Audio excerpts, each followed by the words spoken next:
Today we're going to be making muffins, but trust me, this is one recipe you won't be able to find in the kitchen cookbook. In this project, we're using backyard science and a bucket full of soda cans to make a batch of mini metal biscuits.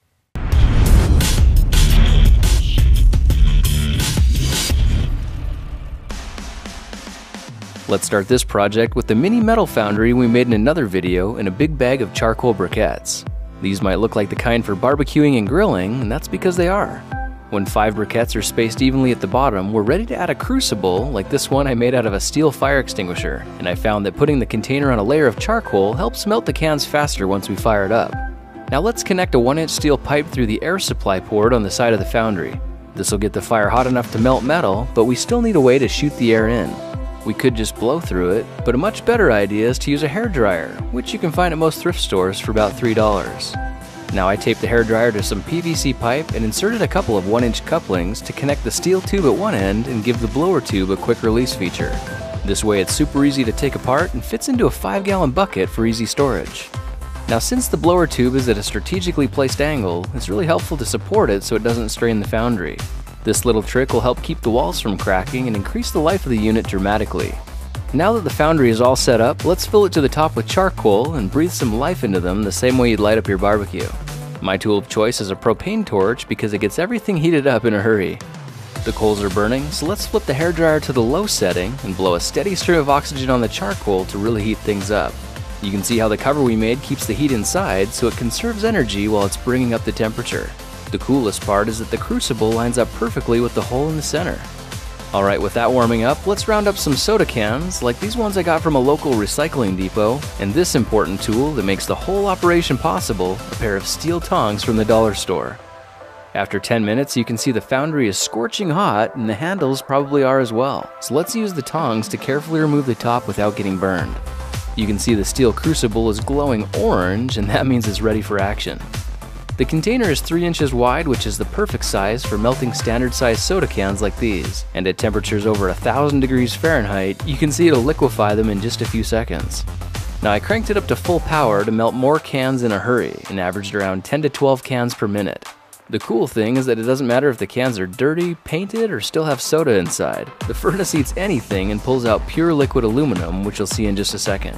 In my experience, 38 to 45 cans produce around 1 pound of molten aluminum, and if you try crushing your cans first, you can melt them with the cover in place so less metal will get oxidized in the process.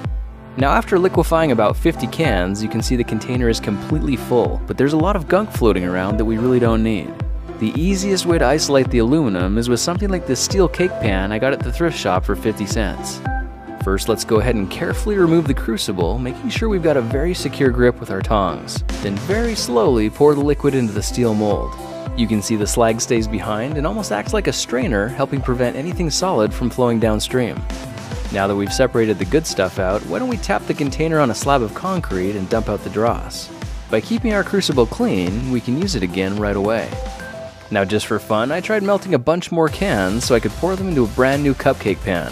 The hope here is that this fancy pan will give a cool and unique look to the aluminum ingots when they cool.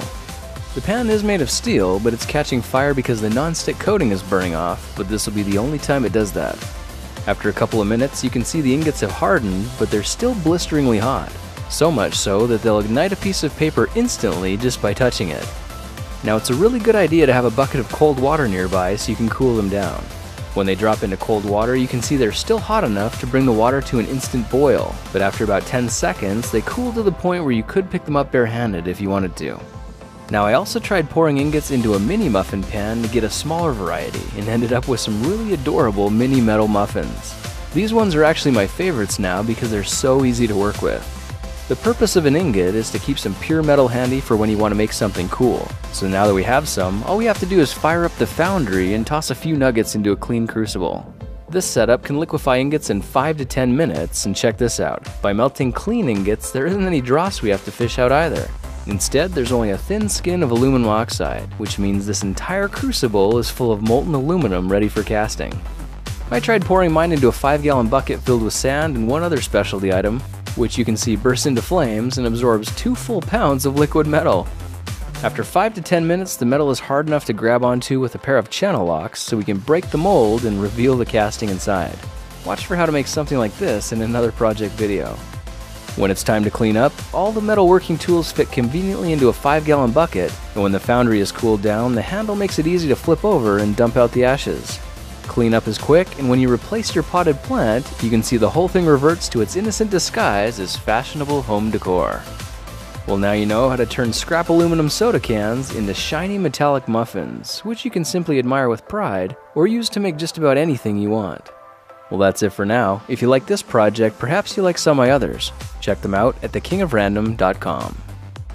Behold the sword that was pulled from the sand. Hey guys, this was just a prototype for another project video I'm working on, but hundreds of you left comments asking me to give it away. So I will oblige, and I'll give it as a gift to one of you. But before I explain the rules on how to win, we should really take a second to thank Audible.com for sponsoring this video. Audible has the world's largest selection of premium audiobooks, and in the spirit of melting metal and making swords, I want to recommend The Hobbit by J.R.R. Tolkien, which you can download for free by going to audible.com/thekingofrandom and starting a 30-day free trial. If you don't want to get The Hobbit, they have over 150,000 other audiobooks you can choose from, including fiction, nonfiction, and periodicals. And simply by checking out audible.com/thekingofrandom, you're supporting me and my videos and allowing me to do more of them. Now back to the contest. I saw one comment suggesting that everyone should guess the weight of the sword, and the one who gets closest to the actual weight wins. So that's how it's gonna work.